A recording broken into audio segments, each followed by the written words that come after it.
All right. Hi, everyone. Rules of the panel session, just one question, please. And I would appreciate that everybody goes straight to the point. Thank you. So, yeah, first question. Let's take it to my chief at Hashed Emergent, right? And one of the things I really enjoyed your presentation, and one of the things you mentioned, especially about founders, was the way they design, perhaps design their decks, their pitch decks, and things regarding how do they present themselves, how they present, the application for funding. You mentioned that somewhat around 90% of the applications sometimes are not even looked at and all that. So what are just 3 things that founders should pay attention to? Before that, if you're a founder, can I see your hand up? You're a founder. All right, great. If you're a founder looking to raise, looking for grants, can I see your hand up? Just leave your hand hanging. For grants, how about trying to raise funds like pre-seed, seed, and all that? Okay, just a few of them. All right, so I'd like you to have your opinion on those 3 things they should work on before submitting grant or, fundraising proposals. Thank you. Okay, so thank you for that question. So I think it's different for a lot of VCs. It's different for a lot of funds. Yes, it's okay. So the requirement to get the attention, is different across board, for different funds, right? But before I share tips about pitch decks and all of that, I want to also mention something that is quite important for founders to understand, that most especially in Web3, in this space, is relationships are gold mine, right? Even when it comes to, the VC space, most especially in the Web3 space. Of course, at the same time, if I emphasize on relationship, that means that you have something to offer, right? You have a value. You have something as a founder to offer, value to offer, whether it's your product or whatever it is you're building. But you have to understand that relationship is very important in this space, right? And that's why some of these opportunities that comes with connecting with people in conferences like this is important, because you don't know where that connection can lead you to, right? Also, if anybody, it can be any key person in the ecosystem that can vouch for you, it's going to get the attention of these funds much more than even your pitch deck, before your pitch deck comes into play, right? So the one thing you have to understand is these VCs, we're not looking for pitch decks, right? We're even running away from it, right? It's not that, your pitch deck is going to have this, it's going to have that, it's going to have this color, it's going to have all of that. No, that is fine. But what you have to understand, first of all, is there has to be something else that you can leverage to get the attention before you even submit your pitch deck, right? And that's something a lot of African founders need to understand. One of those such things is, like I mentioned, is relationship, right? It can be anybody. It can be any key figure, right? Because at the end of the day, during our due diligence process, we tend to ask people, who is this guy, right? We tend to ask people, what have you done before? You've worked with so and so person in the ecosystem. How was your experience working with this person, right? So it doesn't matter if your pitch deck is 10 over 10. If we get response from people during the due diligence, maybe your former employer or your former fellow employees, what they tell us can also affect, the decision that we make, right? I'm just going to give a very good example of, this is not an African founder, right? This is one of an Indian founder that came into, that approached us with his pitch and everything. So he got connected to the fund through someone else that, is connected to the fund. And A big thank you to the Incubase team and Hash the Emergent for this. Call with this person, and this person shared every of the details about his life, his past experience, and everything. And then we began to dig deep into this product and this person's experience, right, to confirm what was happening. And later on, we found out that there was a broken bridge that he, there was something that happened with his past investors. So he was raising another round. He was raising a seed round, and during his pre-seed round, something happened, and he broke the relationship with them. So we had a conversation with these investors, and they were like, "Oh, great product, great founder, but here's this. You have to look out for this, right?" So that already just gave us some sort of hesitation, like, okay, we need to step back a bit before making this decision of whether going forward or not. Now, in terms of the pitch deck, of course, these are something you can find online, you find on YouTube. Like I said, I'm not going to dwell on that. The three things you need to, pay attention to your pitch, but you can find them online. And one of such things is, of course, storytelling, right? One of such things is narrative. If you're able to convey your narrative, your whatever you're building in a clear manner, I'm telling you, you're going to get the attention of, the fund, right? You're going to get attention of people that are looking into your pitch decks. But please, like I said, don't spend too much of your time designing, redesigning, refiguring, configuring your pitch decks, right? Keep it as simple as possible. Go straight to the point, share the problem you're trying to solve, share the solution, share every of the key metrics that you think are important to the VC, and I'm sure that once it grabs the attention of the VC, then you'll be able to get a response from them, yeah. Please, can we give him a round of applause? I mean, that was profound. Keeping your connections, making very good use of your connections, having a good storytelling, narrative, that really improves your entire flow. So we'll be moving on to Chidubem. Good to meet you, Chidubem. All right, you lead ecosystem, Africa ecosystem at LISC, and it's been a lot, building community, relating with a lot of founders, potential, founders as well, running hackathons and all that. So how would you say in your own words that community contributes to emergence of good founders? How would you say? Interesting question. What is interesting is that community definitely contributes to the emergence of good founders, but I think that it is structured community, right? So what do I mean by that? So there's something that we essentially do at LISC. I spoke about this earlier, where we essentially have like very strong, so when you say, mentors, all of these play into our incubator programs, right? Where we're building that out with like people who have invested funds in the ecosystem, who are multi-time founders, all of those things. And then we have physical hubs where some of these founders essentially go there for like a couple of weeks. So we have a residency. So the reason why I said structured community is that what that does for you is a couple of things, right? So you have the first set of people who are able to try out your product. You can get good research, right? You have mentors who are able to direct you in stuff beyond just like you're building from a technical perspective. So what sort of things you should be thinking about with regards to like GTM, right? With regards to like regulations and compliance and all of those things. And then going further, you now have the broader ecosystem where you can start your amplification, right? Your initial distribution, your first 100, 200, 300 users. So I think for me, community is awesome, but it's definitely important to have structured community, because sometimes you have like, community members that are just, because at the end of the day, like historically, a lot of community from a blockchain perspective has actually been token holders. Like that was the initial community of like token holders, right?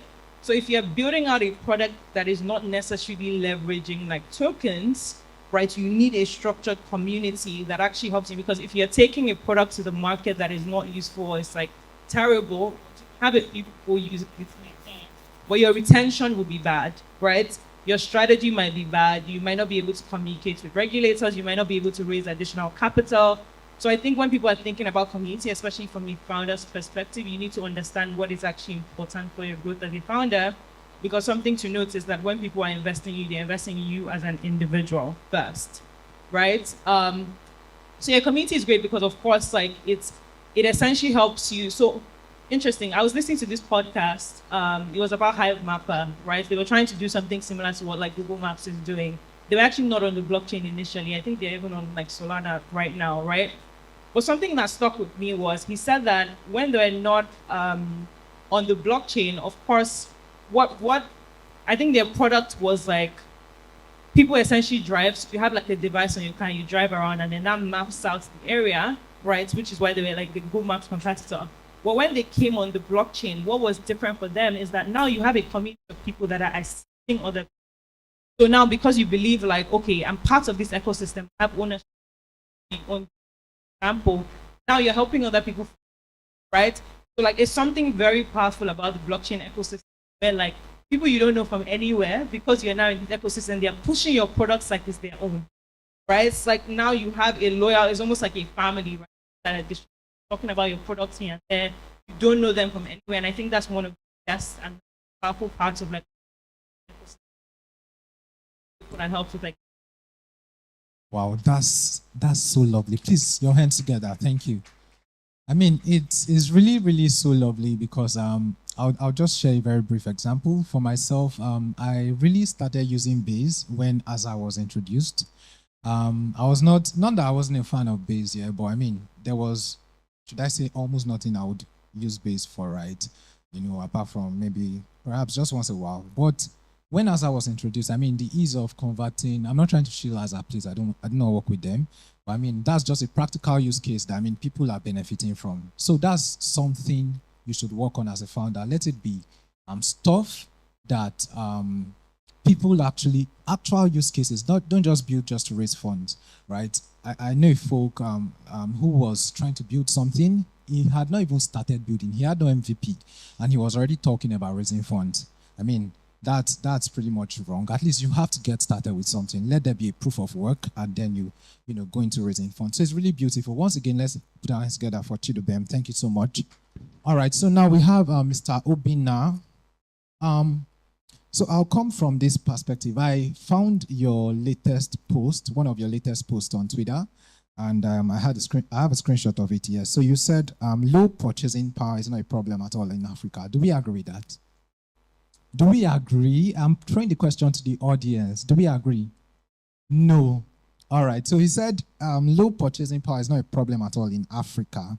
The inability to put all that small powers together into one power is what's missing. I understand your point of view perfectly, but in terms of building, right, in terms of people actually, trying to set up things, what would you say is how to fix that gap? Because we cannot completely say low purchasing power is not, a problem in Africa. I feel it's a problem, but if you have a divergent view, I mean, you could just, throw more light on that, and especially in relation to builders, founders, when cost of things are pretty much expensive, how do founders, even get started from the scratch? Especially, for instance, I'll just share an example. Most founders in Africa do not go into hardware. Why? They'll tell you hardware is expensive, so everybody does software, right? That's because there's low purchasing. You cannot buy circuit boards and all those electronics, that you have to use to put things together, right? So how do we bridge this gap of, purchasing stuff that you need to get started with, to build the ideas that you have? Thank you. Well, thank you very much. So that particular tweet that you referenced is not really talking about buying stuff that you need to build. So I was looking at it from the perspective of why projects not succeeding. There's low purchasing power. Why are there no successful African projects? I do not want it to be on the narrative of use my product because it's African. No. Did you build something that can serve us and can stand on the global standard, right? Then we now have to deal with the issue of the, it's like what you call capital flight. yes, purchasing power in Africa cannot be compared to what you see in Southeast Asia, in Europe, and North America. But purchasing power in Africa is tangible because if it is not, projects won't be coming to Africa. Now, what I am looking at is how can Africans rally around African projects that have met global standard? I give you an example. My current focus, asset chain. We need liquidity on asset chain. Do you want to tell me that we can't find 1 million Nigerians who can afford $100? And if we all put that $100, 1 million Nigerians, $100 on asset chain, that's $100 million. Isn't that liquidity? So you see, low purchasing power is not a problem. So we shouldn't sit waiting for that institution that is coming to put $100 million in them. So it's a lack of focus and structured coordination, just like Chidubem mentioned. We have communities, but the communities seem to be fragmented, right? We are not having a coordinated approach.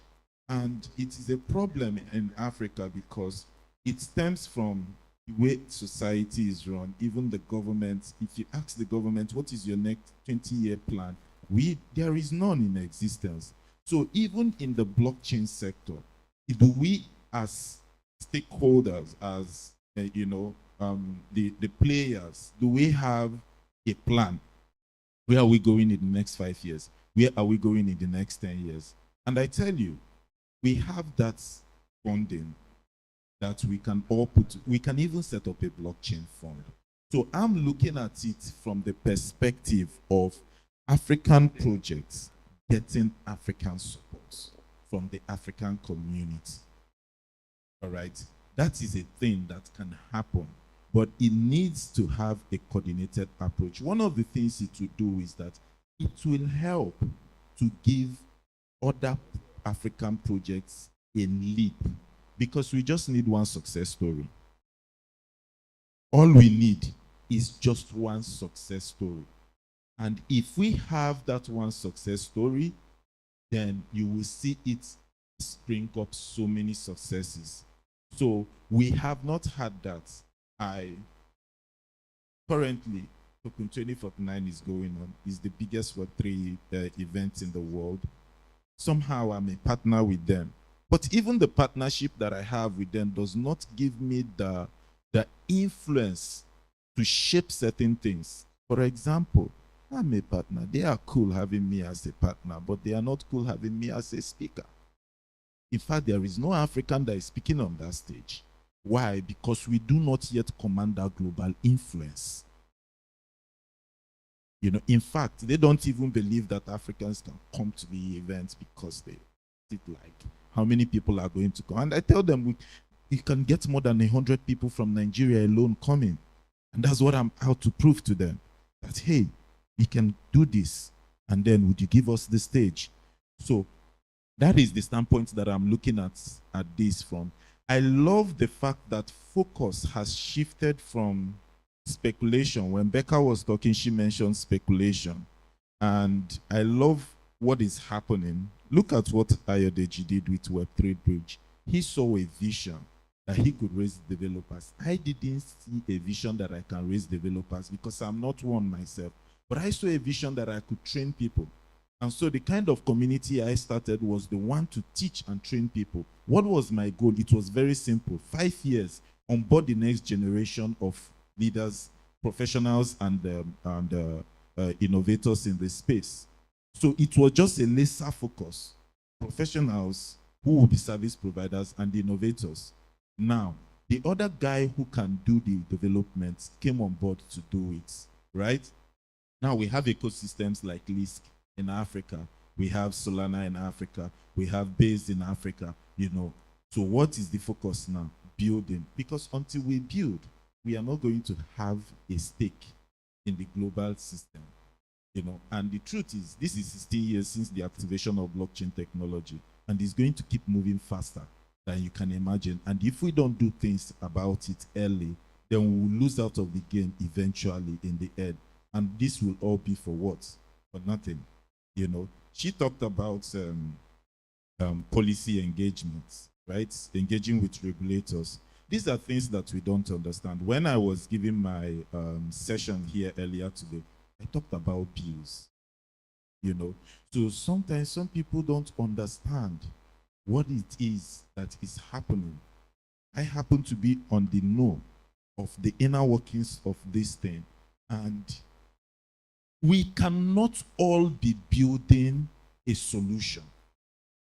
There are people who have to be responsible. It's all part of the building. There are people who have to be responsible for building communities. There are people who have to be responsible for building products. There are people who have to be responsible for leading products that are built to turn them into businesses. There are people who have to be the connection, like he's at Hatch Emergent. Who is the African VC that we have? We don't have an African blockchain VC fund. We don't have any. And it's not because we can't. We can actually put monies together. If we have 20 people who put $50,000 together, that is $1 million. We can use $1 million to kickstart. When some projects are here, how much were they giving to African projects? They invested is 50K, 100K. None of them really came and gave any African project $5 million or $10 million, or even $1 million is like a big thing for them to give to Africa. You know, currently in Nigeria, there are so many bills that has passed, and those bills are affecting our industry, and we do not know because we are not part of the process. You know, so there's a whole lot to that spectrum, but my real focus right now is how can African founders come together, you know, to push just one project. We just need one to succeed. How can we come together to set up just one blockchain fund to invest in ourselves before we start seeking for help from outside and expecting that, oh, there is a bias against Africa? What do you think? They own the money, they make the decisions. So you cannot be having an expectation of what should come to you from what belongs to somebody else. If you don't like it, then do your own thing. And the door is open. That's what I love about blockchain. It is an open opportunity for everyone, you know. So it's all a right. lot. Wow. Thank you. That was great. Please, a round of applause. Yeah, I would have loved to get a question from the audience. That would just be the final stuff. Is there any question at all? Anybody? Anybody? I don't think there's anybody. All right, please, can you quickly just come forward just a minute? So, I think everybody can hear me. Hi, everyone. My question is, as a first-time founder or someone trying to get into the startup ecosystem, what are some compliance or regulations that you look out for? Being that when you are building or when you are coming from a user perspective, all you worry about is, oh, I'm getting my user data, I'm saving it on my DB. What are some things? Because I am a builder myself. The major thing I focus on is saving my user data properly. That is all I know about. I know GDPR and the rest, but what are some things we are not seeing that are already happening behind the scene that we should put into consideration? That kind of thing. Okay, sorry, just leave the mic with her for some minutes. Thank you. What kind of product are you building? Okay, I'm like sum it up, a way to get some of the crypto earnings for freelancers like myself, a way to kind of validate it that all of those earnings matters towards things like loan application, visa application, or even a credit system kind of. So it means that your product has to do with finances. Yes. Good. First, basic across the world, everywhere, data protection first. Yes. Right? Then after data protection, the next universal compliance is data security. Okay.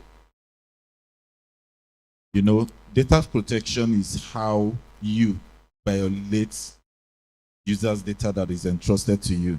Yes. But data security, you might not see it as your problem, but it is your responsibility, because if there is a breach in your data from an outside source, you would answer for it.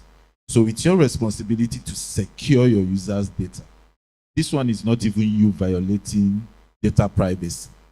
Okay. right? Yeah. So if somebody hacks into your system and steals users' data, you answer for it. Oh, yes, yes. You are supposed to do that.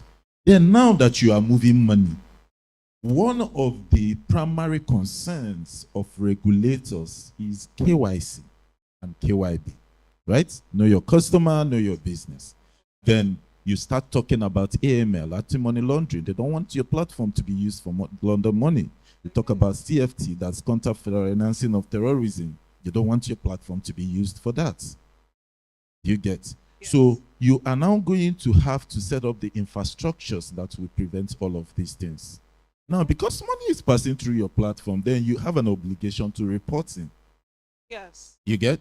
So now you have to do that, right? And then if you are in a jurisdiction where the SEC is also looking into what you are doing, is it investment, is it security, or are you even offering financial services? CBN, you will look at you, the central bank or whatever the central bank of that country, you are going to be needing some form of licensing from them if you are, saying to be offering financial services. Then if your financial service looks like an investment or a platform or security, you have to get that from SEC. And then another thing also is, are you qualified to offer such services? So that also comes in. So compliance even goes beyond infrastructure. It also goes with your team, with your personnel, the people on your team, the people, because you may not have the qualification. For example, if I set up a company that today the company wants to start offering stocks, and I am not a certified stockbroker, I need to have a certified stockbroker on my team to be able to offer that service, because he is qualified and licensed to do that. Then to save yourself all of these things, your business is to build. Get a legal person and a compliance officer, and you're good. Please, your hands together. Thank you very much. I believe the question has been answered. If you have any further questions, you can meet the speakers at the end of this session. Thank you for your time. Thank you so much.